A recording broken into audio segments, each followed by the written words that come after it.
The Mind as Nature by Loren Eiseley. When I was a small boy, I lived, more than most children, in two worlds. One was dark, hidden, and self-examining, though in its own way not without compensations. The other world in which I somehow also managed to exist was external, boisterous, and what I suppose the average parent would call normal or extroverted. These two worlds, simultaneously existing in one growing brain, had in them something of the dichotomy present in the actual universe, where one finds behind the ridiculous, wonderful tent show of woodpeckers, giraffes, and hop-toads, some kind of dark, brooding, but creative void out of which these things emerge. Some antimatter universe, some web of dark tensions running beneath and creating the superficial show of form that so delights us.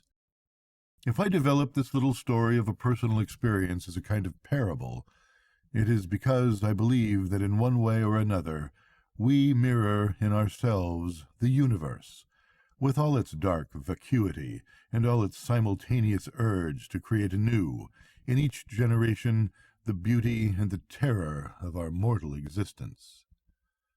In my own case, through the accidents of fortune, the disparity between these two worlds was vastly heightened. Why I managed to exist in both, I do not know.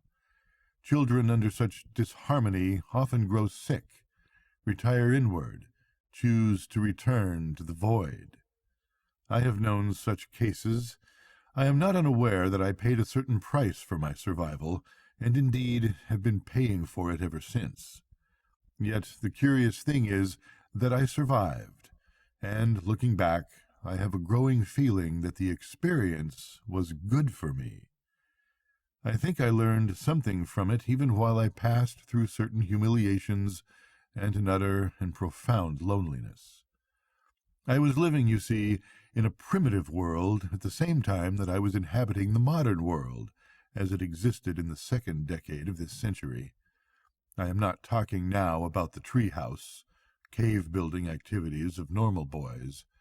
I am talking about the minds of the first dawning human consciousness, about a kind of mental ice age, and of how a light came in from outside until, as I have indicated, two worlds existed in which a boy, still a single unsplit personality, walked readily from one world to the other by day and by night, without anyone observing the invisible boundaries he passed. To begin this story, I have to strip myself of certain conventions, but since all the major figures of my childhood are dead, I can harm no one but myself. I think if we are to find our way into the nature of creativeness, into those multitudinous universes that inhabit the minds of men, such case histories, though I hate this demeaning term, have a certain value. Perhaps if we were franker on these matters with our students, we might reach out and occasionally touch, with a passing radiance, some other star in the night. I was born in the first decade of this century, conceived in and part of the rolling yellow cloud that occasionally raises up a rainy silver eye to look upon itself before subsiding into dust again. That cloud has been blowing in my mind of the Middle West since the Ice Age. Only a few months ago, flying across the continent, I knew we were passing over it in its customary place. It was still there, and its taste was still upon my tongue. In those days, I lived like most American boys of that section, in a small house where the uncemented cellar occasionally filled with water, and the parlor was kept shuttered in a perpetual cool darkness. We never had visitors. No minister ever called on us, so the curtains were never raised. We were, in a sense, social outcasts. We were not bad people, nor did we belong to a racial minority. We were simply shunned as unimportant and odd. The neighbors were justified in this view. My mother was stone deaf. My father worked the long hours of a time when labor was still labor. I was growing up alone in a house whose dead silence was broken only by the harsh, discordant jangling of a voice that could not hear itself. My mother had lost her hearing as a young girl. I never learned what had attracted my father to her. I never learned by what fantastic chance I had come to exist at all. Only the cloud would know, I sometimes think to this day. Only the yellow Loess cloud rolling, impenetrable as it was when our ancestors first emerged from it on the Ice Age steppes of Europe, or when they followed the bison into its heart on the wide American plains. I turned over the bricks of our front sidewalk and watched ants with a vague interest. There grew up between my mother and myself an improvised system of communication consisting of hand signals, stampings on the floor to create vibrations, exaggerated lip movement vaguely reminiscent of an anthropoid society. We did not consciously work on this. We were far too ignorant. Certain acts were merely found useful and came to be repeated and to take on symbolic value. It was something of the kind of communication which may have been conducted by the man-apes of the early Ice Age. One might say we were at the speech threshold, not much more. I did not go to church, and since the family was not agreed upon any mode of worship, I merely wondered as I grew older how it was that things came to be. In short, I would have been diagnosed today by social workers as a person suffering from societal deprivation and headed for trouble. There was another curious aspect of this family which involved my father. He was a good man who bore the asperities of my afflicted mother with dignity and restraint. He had been a strolling itinerant actor in his younger years, a largely self-trained member of one of those little troupes who played for East Lynne and declaimed raw Shakespearean melodrama to unsophisticated audiences in the little Midwestern opera houses. He had a beautiful resonant speaking voice, although we owned no books, and although when I knew him in middle age, a harsh life had dimmed every hunger except that for rest. He could still declaim long, rolling Elizabethan passages that caused shivers to run up my back. "Put on my robes, give me my crown. I have immortal longings in me." Like many failures of his time, he used to speak wistfully of cheap land in Arkansas and send for catalogues, searching for something that was permanently lost. It was the last of the dream that had finally perished under the yellow cloud. I write the word failure in a worldly sense only. He was not a failure as a man. He reared a son, the product of an unfortunate marriage from which he might easily have fled, leaving me inarticulate. He was kind and thoughtful, with an innate courtesy that no school in that rough land had taught him. Although he was intensely sensitive, I saw him weep but twice. The first time, when I was young and very ill, I looked up in astonishment as a tear splashed on my hand. The second time, long years afterward, belongs to him and his life alone. I will merely say that he had a great genius for love, and that his luck was very bad. He was not fitted for life under the yellow cloud. He knew it, yet played out his role there to the end. So poor were we, it took me 20 years to put a monument upon his grave. 2. We now come to the two worlds of which I spoke, and which I said constitute a parable, a personal exploration of the subject of this lecture and its relation to John Dewey. The two worlds making up the mind and heart of this curiously deprived and solitary child, a child whose mother's speech was negligible and disordered, and which left him for the greater part of his young childhood involved with only rudimentary communication and the conscious rebuffs of neighbors. Or another ill-understood world of haunting, grandiloquent words at which his playmates laughed. Or even a third world where he sat, the last little boy, and watched the great green moths beat past under the street lamps.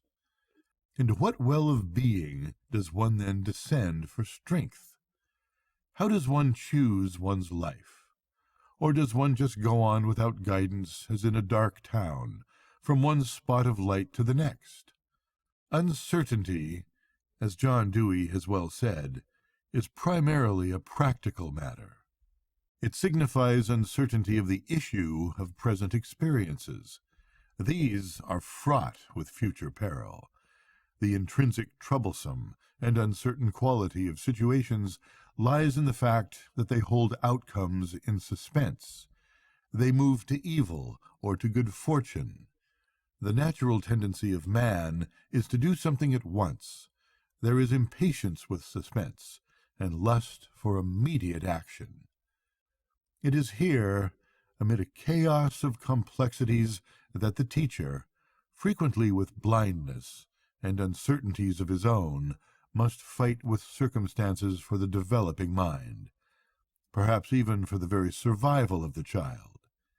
The issue cannot be long delayed because, as Dewey observes, man, and far more the child, has a lust for the immediate, for action. Yet the teacher is fighting for an oncoming future, for something that has not emerged, which may in fact never emerge. His lot is worse than that of the sculptors in snow, which Sidney Hook once described as us being. Rather, the teacher is a sculptor of the intangible future. There is no dangerous occupation on the planet, for what we conceive as our masterpiece may appear out of time to mock us, a horrible caricature of ourselves. The teacher must ever walk warily between the necessity of inducing those conformities which in every generation reaffirm our rebellious humanity. Yet he must, at the same time, allow for the free play of the creative spirit. It is only for the sake of the future that the true educator fights. It is for the justification of himself, his profession, and the state of his own soul. He, too, amid contingencies and weariness, without mental antennae, and with tests that fail him, is a savior of souls. He is giving shapes to time, and the shapes themselves, driven by their own inner violence, wrenched free of his control, must, if they are truly sculptured, surge like released genii from the classroom, or tragically shrink to something less than bottle size. The teacher cannot create, any more than can the sculptor the stone upon which he exercises his talents. He cannot, it is true, promote gene changes and substitutions in the bodies with which he works. But here again, Dewey has words of peculiar pertinence to us, words which remove from the genes something of the utter determinacy in which the geneticist sometimes revels. In the continuous ongoing of life, contends the philosopher, objects part with something of their final character and become conditions of subsequent experiences. There is regulation of the change in which a casual character is rendered preparatory and instrumental. The boy under the street lamp may become fascinated by night-flying moths and the delinquent whisperings of companions, or he may lie awake in the moonlight of his room, quaking with the insecurity of a divided household and the terrors of oncoming adulthood. He may quietly continue some lost part of childhood by playing immense and solitary games with toys he would not dare to introduce among his raucous companions of the street. He wanders forlornly through a museum and is impressed by a kindly scientist engrossed in studying some huge bones. Objects do indeed part with something of their final character, and so do those who teach. These are subjects in which I have remained dwarfed all of my adult life because of the ill-considered blow of someone nursing pent-up aggressions, or words more violent in their end effects than blows. There are other subjects for which I have more than ordinary affection because they are associated in my mind with kindly and understanding men or women, sculptors who left even upon such impliant clay as mine the delicate chiseling of refined genius, who gave, unwittingly, in other words, something of their final character to most unpromising material. Sculptors, reaching blindly forward into time, they struck out their creations, scarce living to view the result. Now, for many years an educator, I often feel the need to seek out a quiet park bench to survey mentally that vast and nameless river of students which has poured under my hands. In pain I have meditated. This man is dead, a suicide. Was it I, all unknowingly, who directed in some black hour his hand upon the gun? This man is a liar and a cheat. Where did my stroke go wrong? Or there comes to memory the man who, after long endeavors, returned happily to the farm from which he had come. Did I serve him, if not in the world's eye, well? Or the richly endowed young poet whom I sheltered from his father's wrath, was I pampering or defending? And at the right or the wrong moment in his life? Contingency, contingency. And each day by word or deed the chisel, falling true or blind upon the future of some boy or girl. Ours is an ill-paid profession, and we have our share of fools. We, too, like the generation before us, are the cracked, the battered, the malformed products of remoter chisels, shaping the most obstinate substance in the universe, the substance of man. Someone has to do it, but perhaps it might be done more kindly, more precisely, to the extent that we are consciously aware of what we do. Even if that thought sometimes congeals our hearts with terror, or if we were more conscious of our task, would our hands shake or grow immobilized upon the chisel? I do not know. I know only that in these late faint-hearted years I sometimes pause with my hand upon the knob before I go forth into the classroom. I am afflicted in this fashion because I have come to follow Dewey in his remarks that nature is seen to be marked by histories. As an evolutionist, I am familiar with that vast, sprawling, emergent, the universe, and its even more fantastic shadow, life. Stranger still, however, is the record of the artist who creates the symbols by which we live. As Dewey has again anticipated, no mechanically exact science of an individual is possible.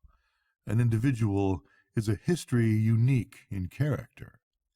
But, he remarks, constituents of an individual are known when they are regarded not as qualitative, but as statistical constants derived from a series of operations.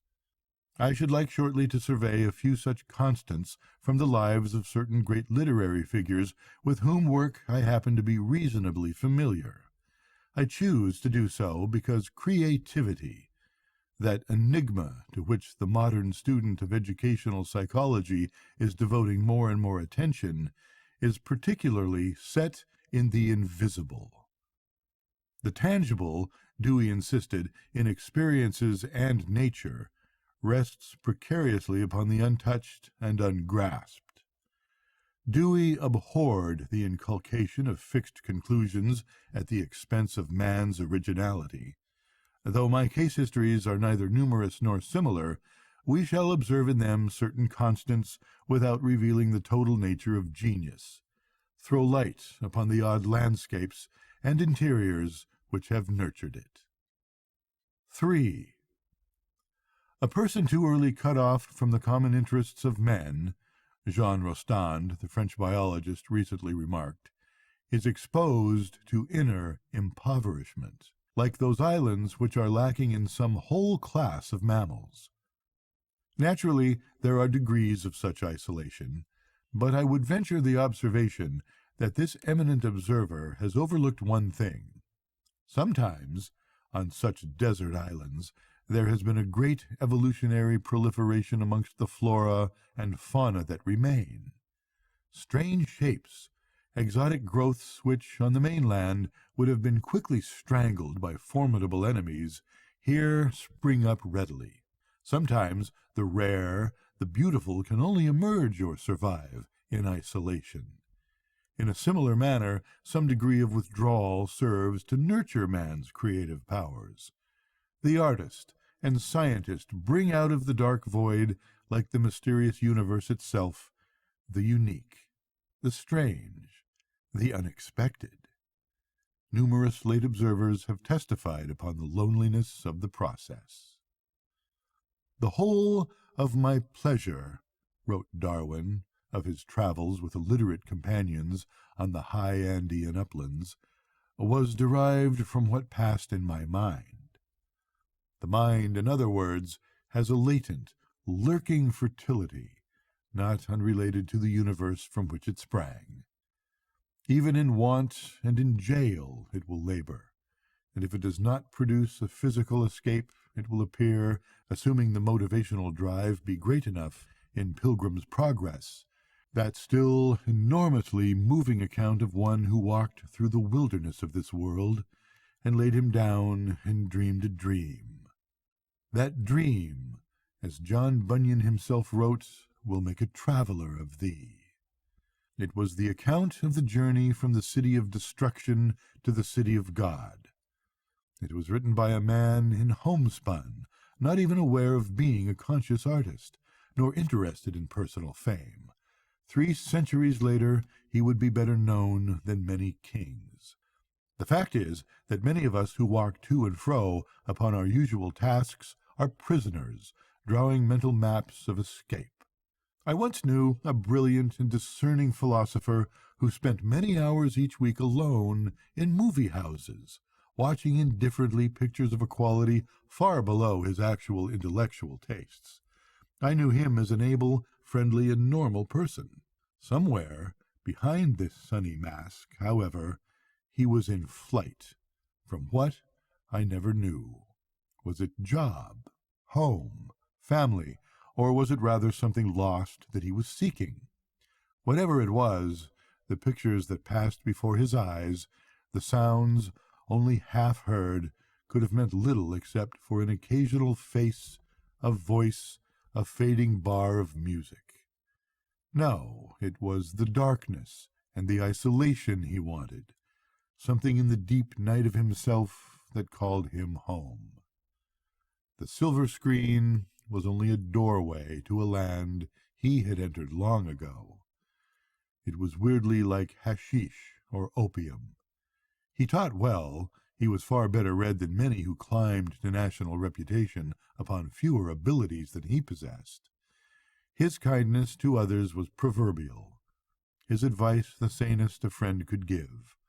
Only the pen was denied to him, and so he passed toward his end, leaving behind the quick streak of a falling star that slips from sight. A genius in personal relationships, he was voiceless. Somewhere a door had been softly, courteously, but inexorably closed within his brain. It would never open again within his lifetime. I knew another man of similar capacities, a scholar who had shifted in his last graduate days from the field to the classics to the intricacies of zoology. A scintillating piece of research had rocked his profession, and he had marched steadily to the headship of a great department. He, too, was a graying, handsome man with the world at his feet. He did not fail in health, his students loved him, and he loved them. The research died. This happens to other men. His problem was more serious. He could not answer letters.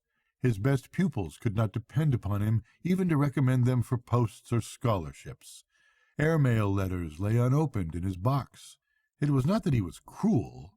Anything a man could do by word of mouth he would do for his students, even if it meant the assumption of unpleasant tasks. Firm, upright, with a grave old-fashioned gallantry, in him also a door had closed forever. One never heard him speak to his family. Somewhere behind that door was a landscape we were never permitted to enter. One can also read case histories. There is, for an example, the brilliant child who had lost a parent and then a guardian abroad.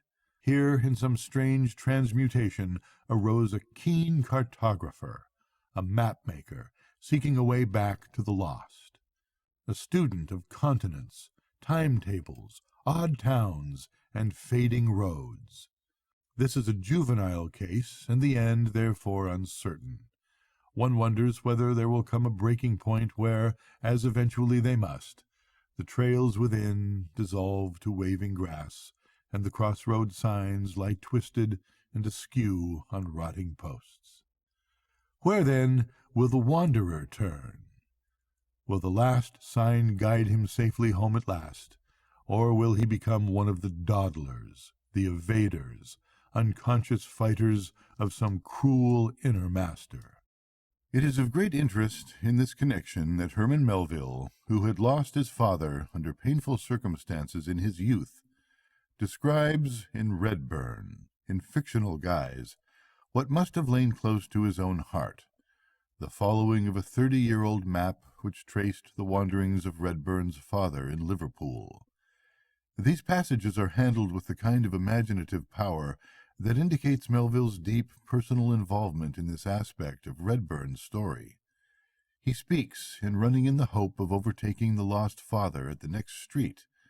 Then the map fails him, just as the father himself had gone where no son's search could find him.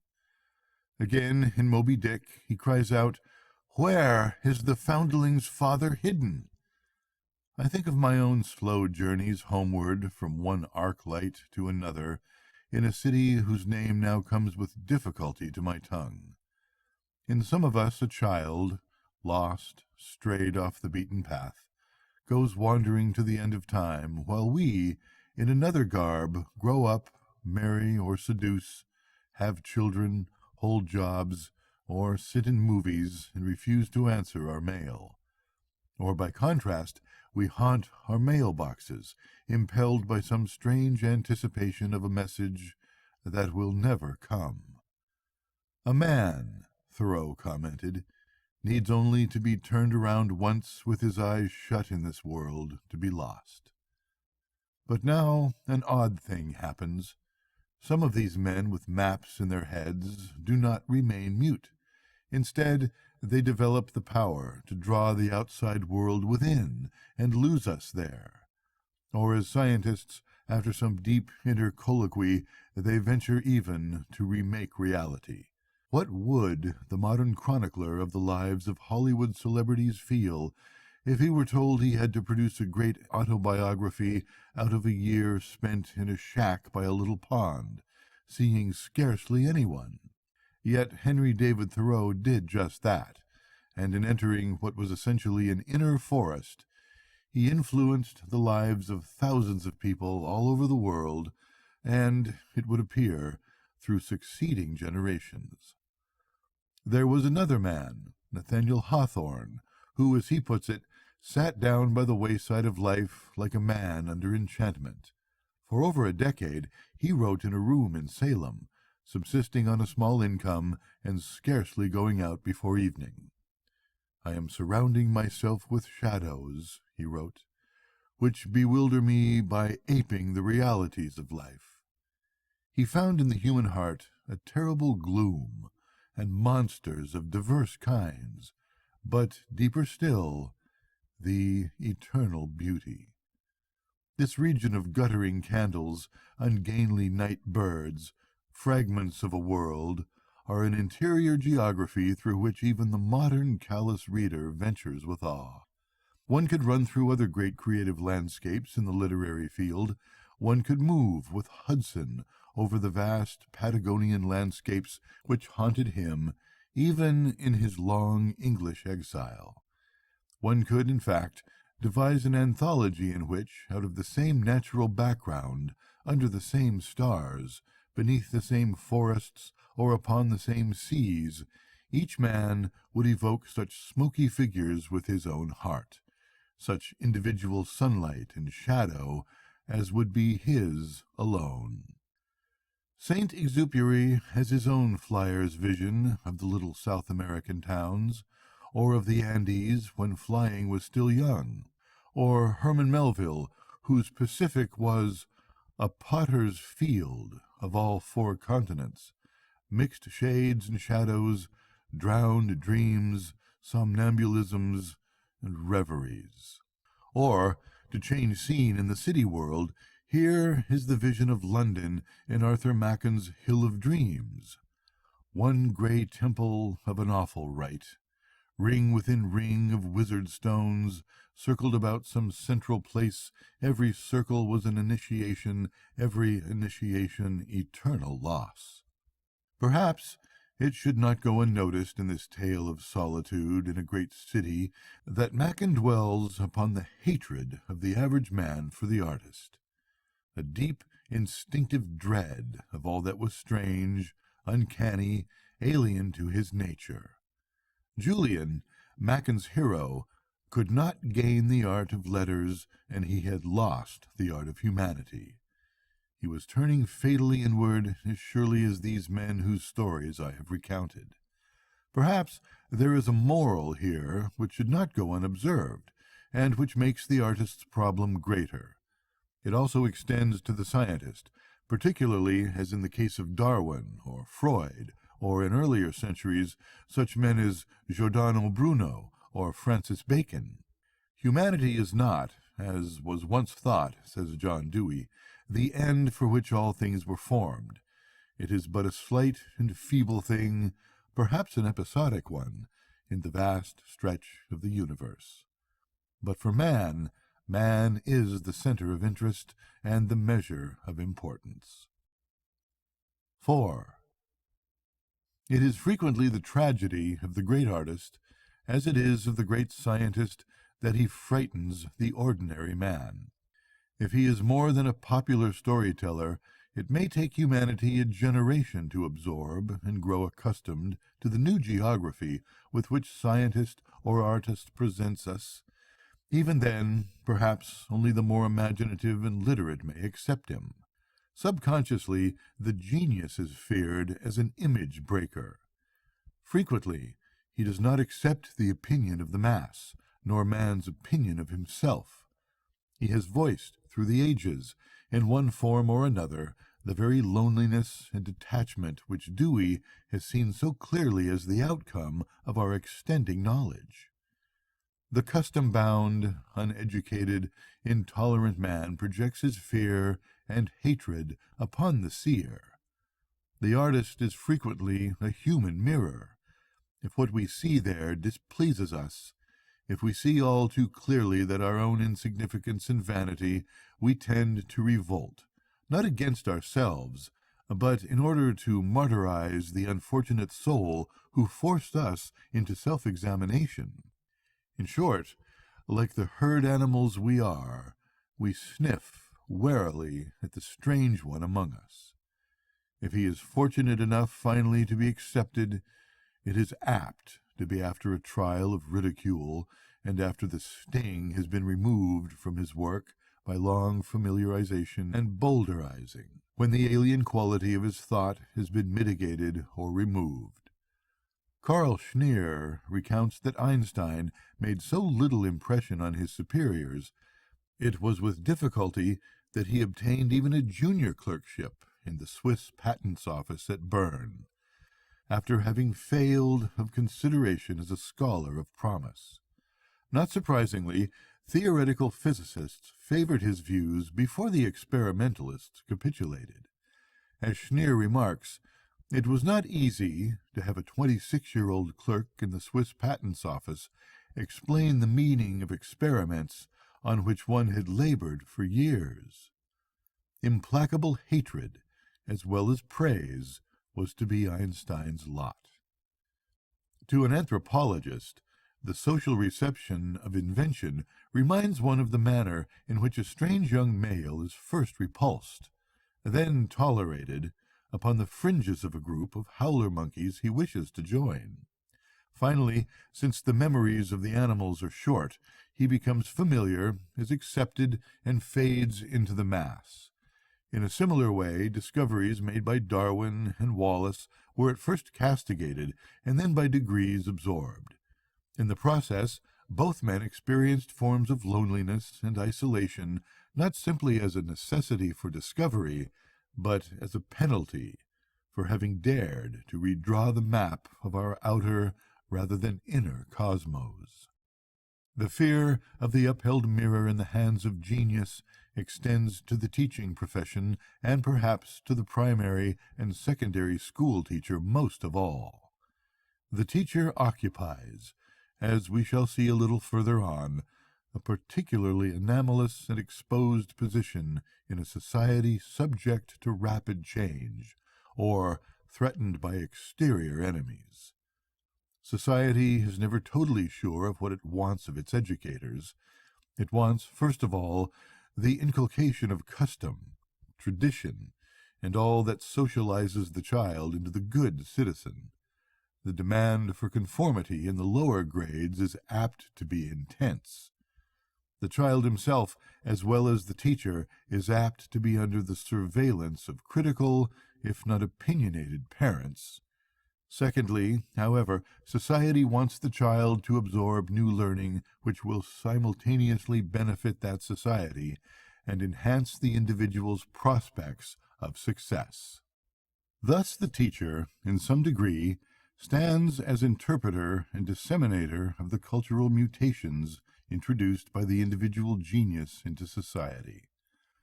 Some of the fear, the projected guilt feelings of those who do not wish to look into the mirrors held up to them by men of the Hawthorne stamp of genius falls upon us. Moving among innovators of ideas as we do, sifting and judging them daily, something of the suspicion with which the mass of mankind still tends to regard its own cultural creators falls upon the teacher, who plays a role of great significance in this process of cultural diffusion. He is, to a degree, placed in a paradoxical position. He is expected both to be the guardians of stability and the exponent of societal change. Since all persons do not accept new ideas at the same rate, it is impossible for the educator to please the entire society, even if he remains abjectly servile.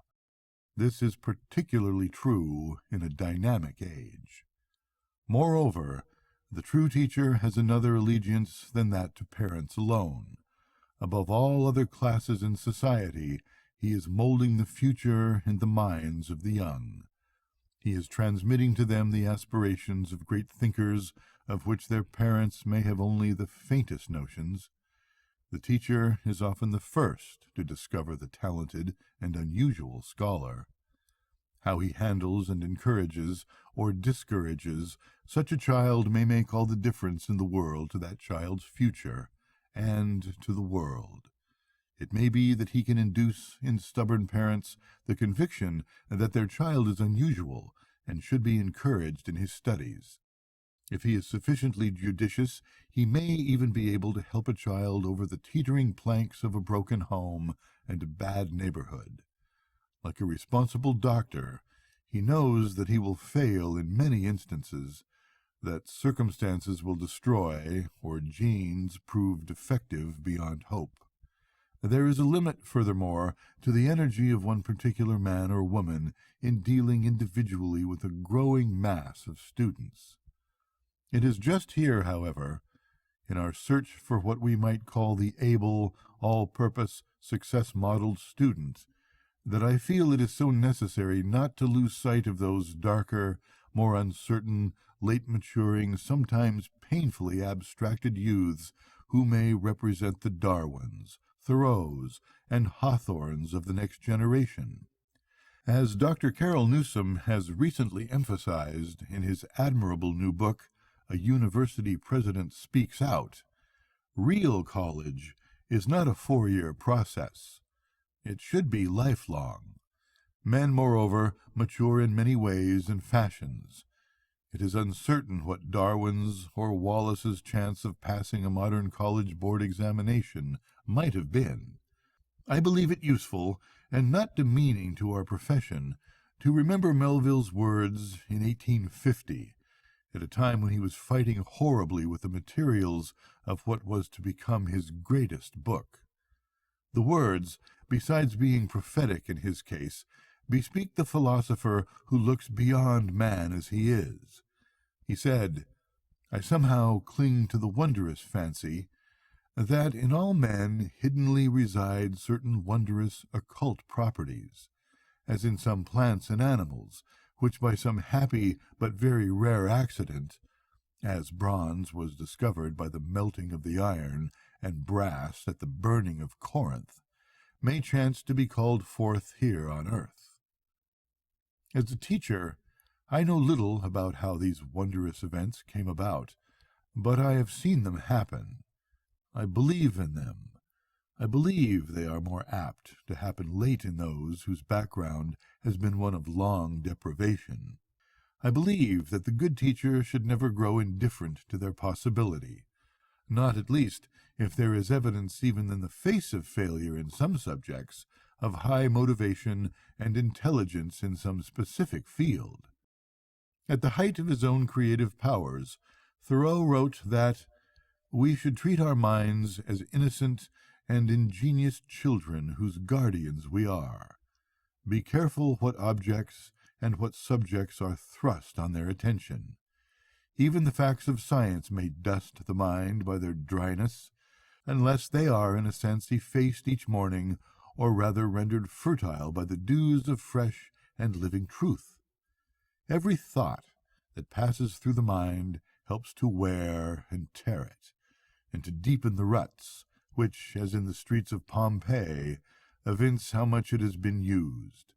How many things there are concerning which we might well deliberate whether we had better know them. 5. Now we as teachers, responsible to society, will appreciate that certain of these ancient institutions by which men live are, however, involved with human imperfection, the supporting bones of the societal body. Without them, without a certain degree of conformity in habit, society would literally cease to exist.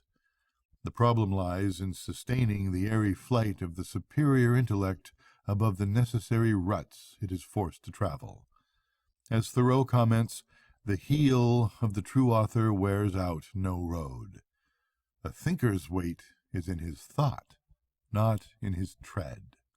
A direct analogy is evident in the biological domain, where uncontrolled diversification at the species level would make for maladaptions to the environment. Yet, without the emergence of superior or differently adapted individuals, beneficial mutations, in other words, the doorways to prolonged survival of the species would, under changing conditions, be closed. Similarly, if society sinks into the absolute rut of customs, if it refuses to accept beneficial mutations in the cultural realm, or to tolerate, if not promote, the life of genius, then its unwieldy slumbers may be its last.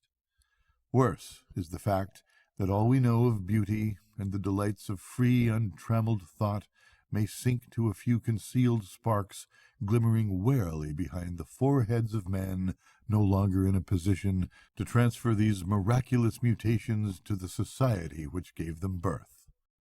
Such repression is equivalent to placing an animal with a remarkable genetic heritage alone on a desert island.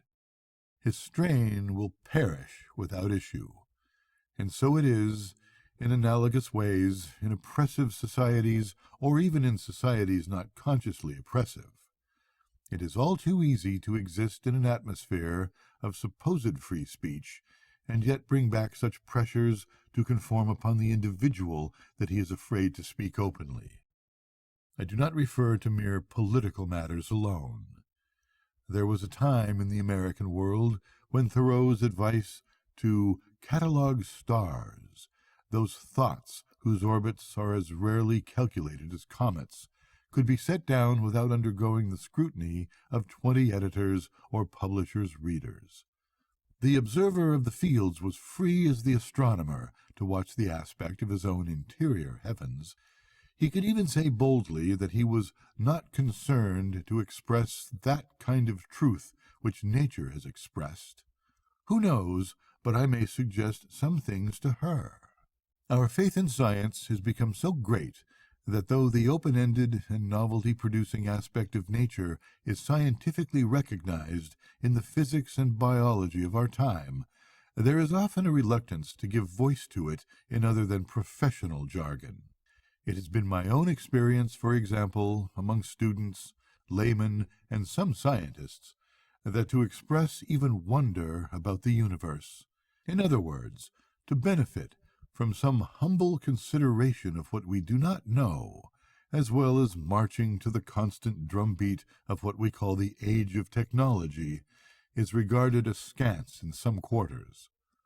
I have had the experience of being labeled by that vague word, mystic, because I have not been able to shut out wonder occasionally when I have looked at the world. I have been lectured by at least one member of my profession who advised me to explain myself, words which sound for all the world like a humorless request for the self-accusations so popular in communist lands.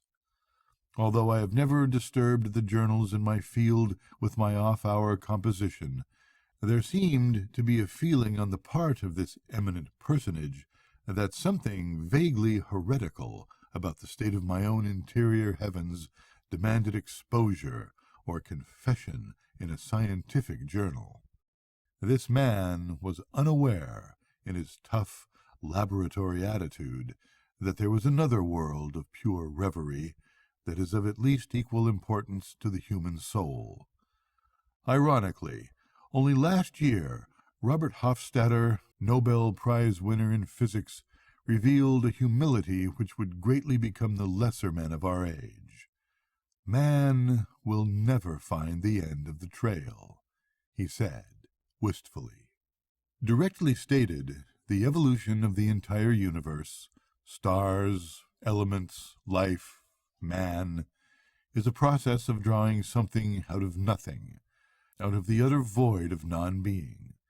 The creative element in the mind of man, that latency which can conceive gods, carve statues, move the heart with the symbols of great poetry, or devise the formulas of modern physics, emerges in as mysterious a fashion as those elementary particles which leap into momentary existence in great cyclotrons, only to vanish again like infinitesimal ghosts.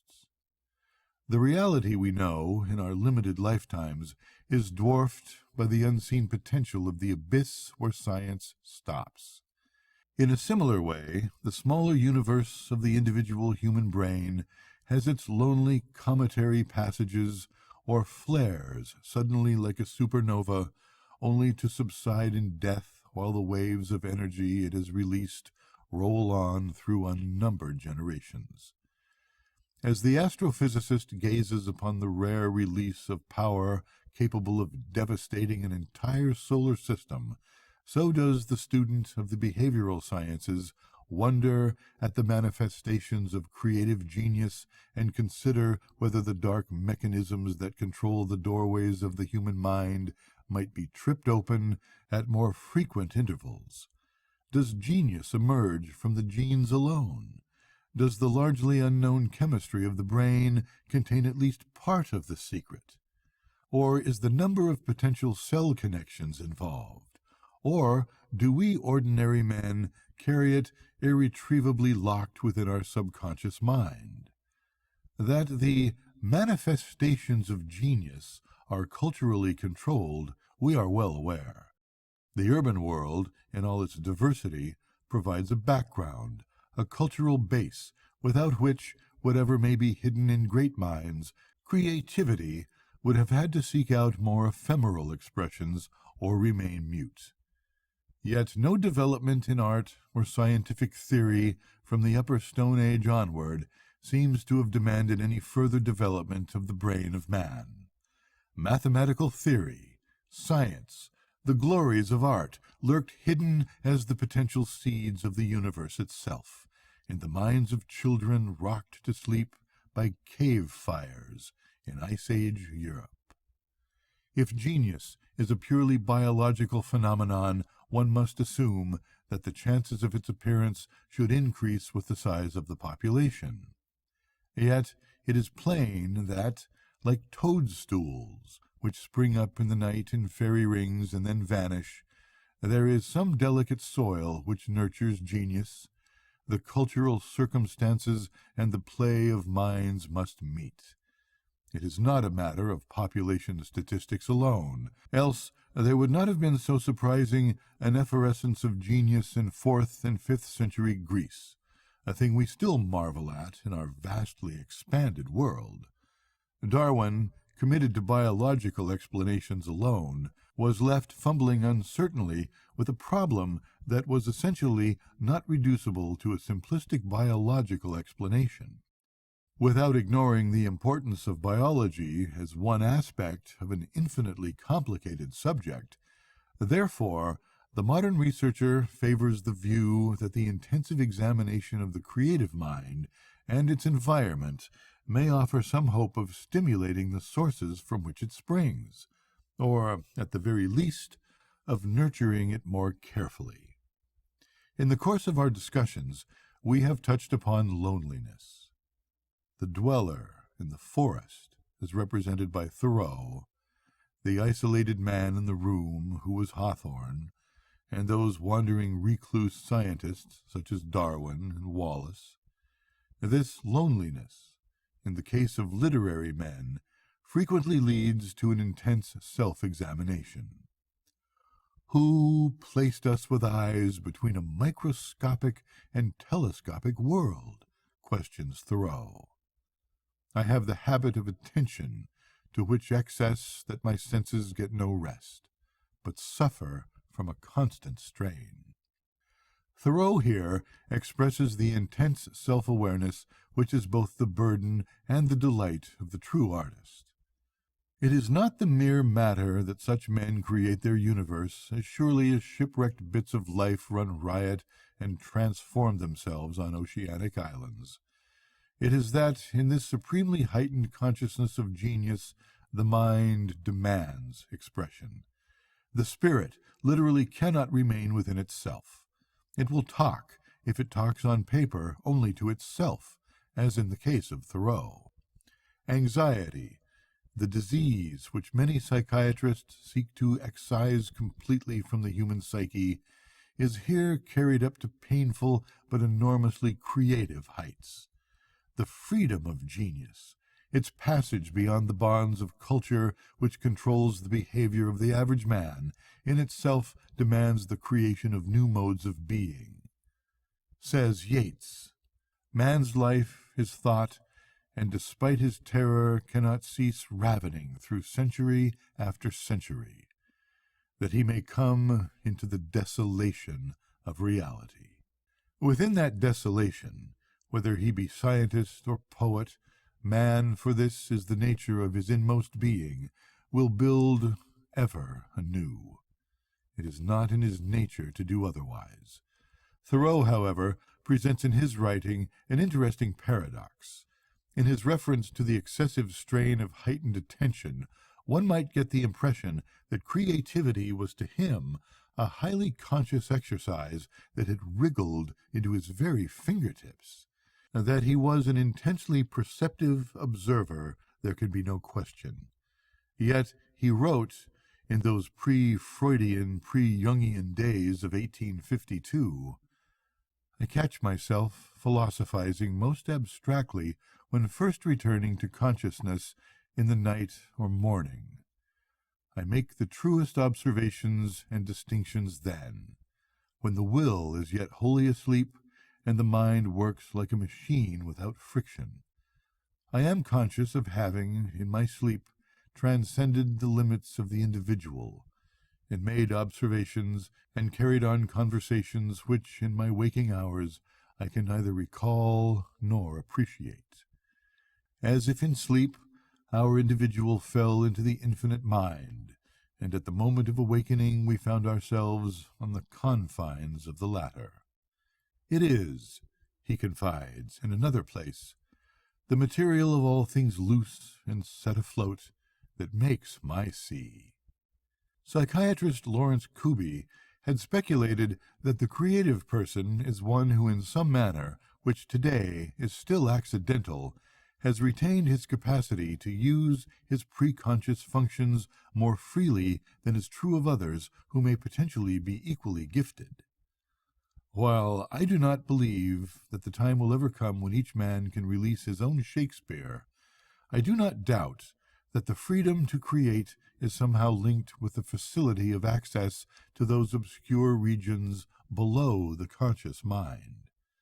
There is, perhaps, a wonderful analogy here between the potential fecundity of life in the universe and those novelties which natural selection in a given era permits to break through the living screen, the biosphere, into reality. Organic opportunity has thus placed sharp limits upon a far greater life potential than is ever permitted to enter the actual world. Yet this other hidden world, a world of possible but non-existent futures, is a constant accompaniment, a real but wholly latent twin of the nature in which we have our being. In a strangely similar manner, the mental censor of a too rigidly blocked or distorted unconscious may interfere, not alone with genius, but even with what might be called ordinary productivity. Just as in a given situation, the living biological screen may prevent the emergence of a higher form of life, or precipitate its destruction, so in that dark, soundless area of the brain which parallels the similarly pregnant void of space, which may be barred from creation that exists only as a potentiality. Here again, culturally imposed forms and individual experiences may open or keep permanently closed the doorways of life. The role of purely genetic expression becomes frightfully obscured by the environmental complexities which surround the birth and development of the individual. There is no doubt that clinical studies devoted to creativity, including private interviews with cooperating and contemporary men of genius, offer the prospect of gaining greater insight into those dark alleys and byways out of which stumble at infrequent intervals the Shelleys, the Shakespeares, the Newtons, and the Darwins of our world. Sometimes they are starved by poverty, self-schooled, sometimes they have known wealth, sometimes they have appeared like comets across an age of violence, or they have been selfless, they have been beautiful or unlovely of body, they have been rake and Puritan. One thing alone they have had in common: thought, music, art, transmissible but unique. 7. If we, as ordinary educators whose task, the task Dewey envisioned, is to transmit from those enrichers of life their wisdom to the unformed turbulent feature, to transform reflection into action consonant with their thought, then some of their luminosity must encompass our minds. Their passion must in degree break through our opaque thoughts and descend to us. Whether we will it so or not, we play, in another form, the part of the biological screen in the natural world, or the psychological censor to the individual human mind. As educators, we play this role in our own culture. In innumerable ways, if we are rigid, dogmatic, arrogant, we shall be laying stone upon stone, an ugly thing. We shall, for such is our power, we give the semblance of necessary reality to a future that need never have been permitted. The educator can be the withholder as well as the giver of life.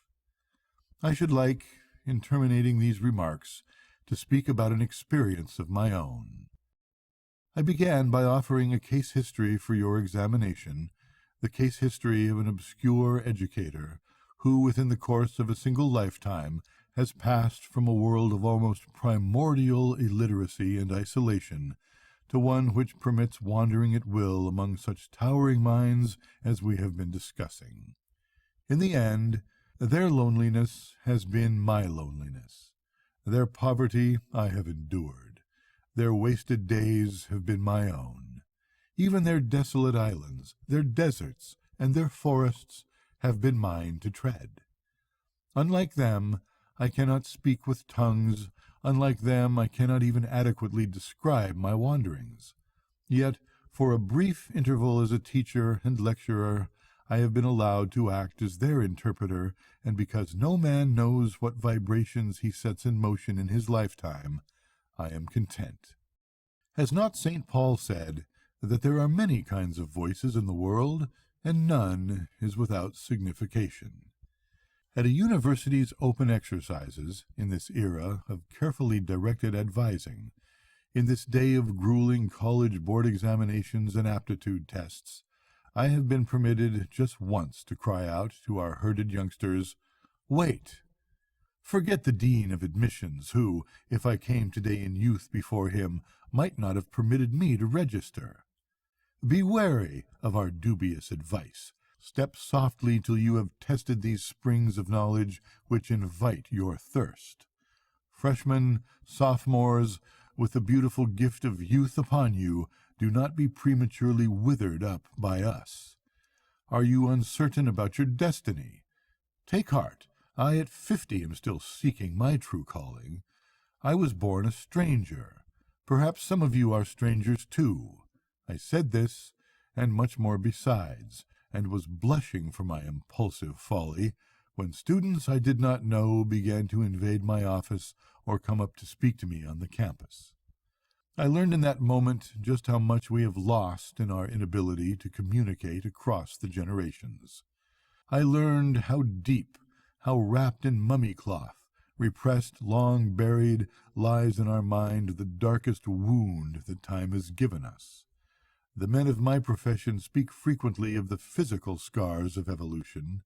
They mean by this that we carry in our bodies evidence of the long way we have traveled. There is written even in our bones the many passages at arms upon the road. To the students of the past, we are as scarred and ragged as old battle flags. We drag with us into the future the tatters of defeat as well as of victory, impulses of deep-buried animal aggressiveness, unconscious mid-brain rivalries that hurl us into senseless accidents upon the road, even as nations, which, after all, are but a few men magnified, similarly destroy themselves upon the even more dangerous road of history.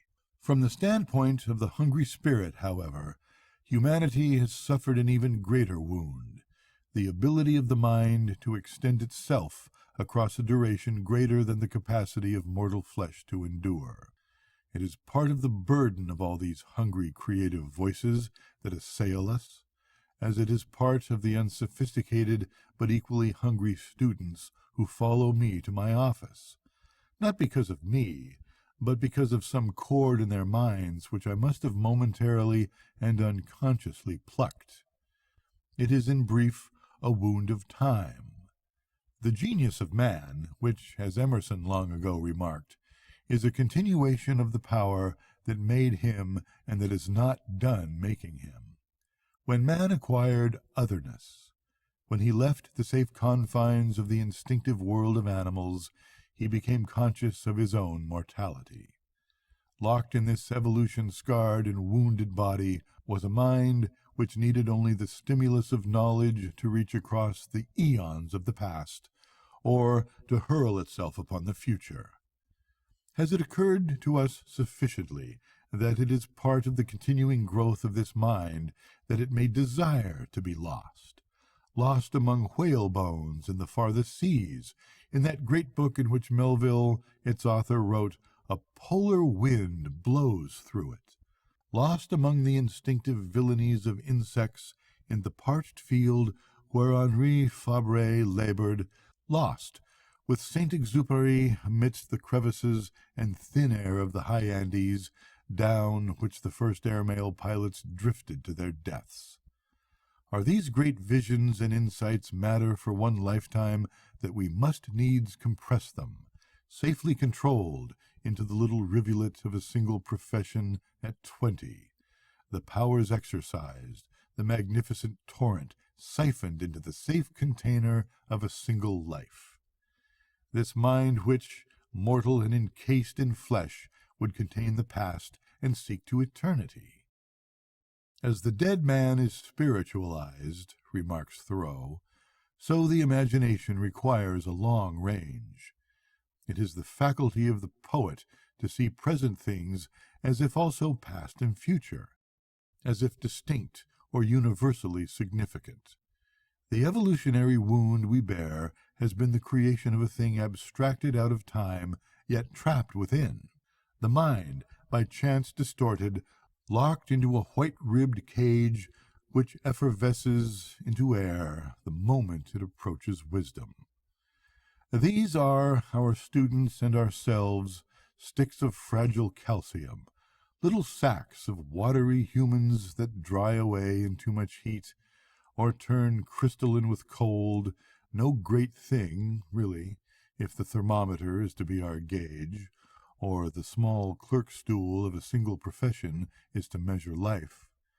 Rather, we shall be grand in thee, wrote Melville, searching his far-flung waters of memory, must needs be plucked at from the skies, and dived for in the deep, and featured in the unbodied air. 8. Not all men possess this stamina.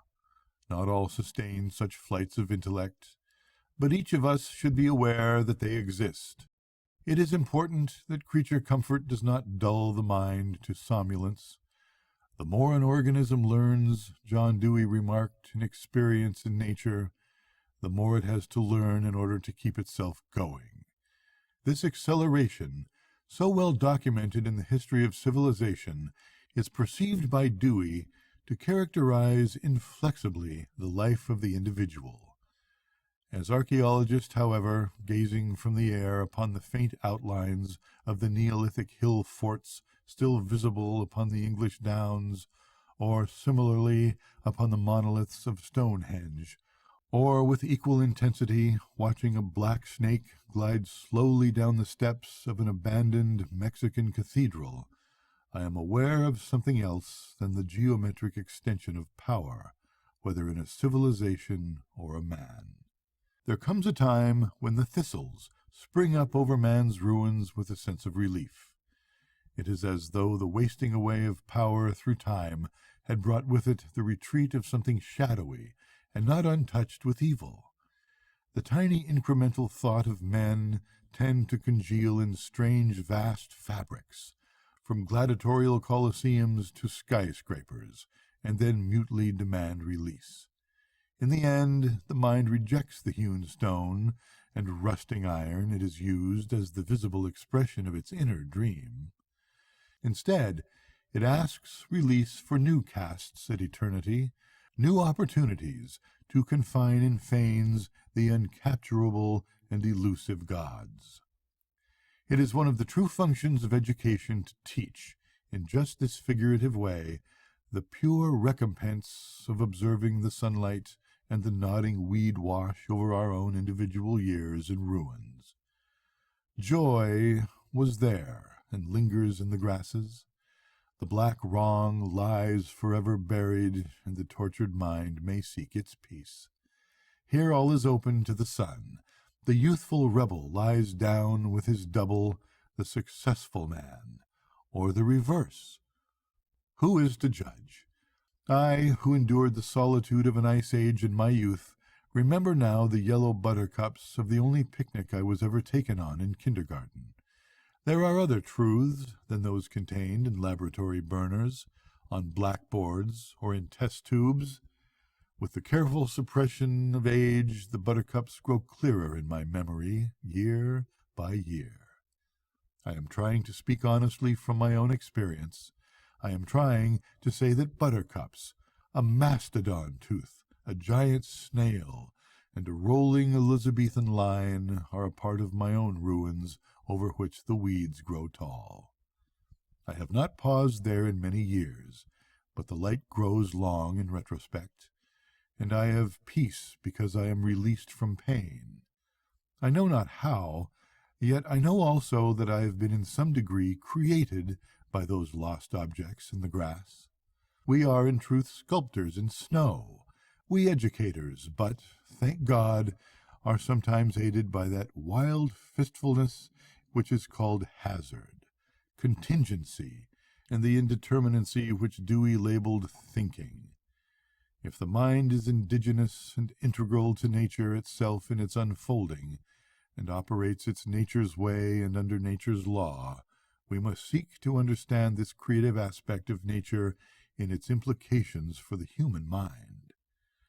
I have tried, therefore, to point out that the natural laws of the mind include an emergent novelty with which education has to cope and elaborate for its best and fullest realization.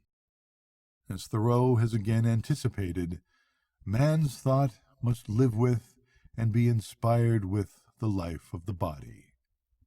In Bimini, on the old Spanish Main, a black girl once said to me, "Those as hunt's treasure must go alone at night, and when they find it, they have to leave a little of their blood behind them." I have never heard a finer, cleaner estimate of the price of wisdom. I wrote it down at once under a sea lamp, like the belated pirate I was. For the girl had given me unknowingly the latitude and longitude of a treasure more valuable than all the aptitude tests of this age. Good night, kids.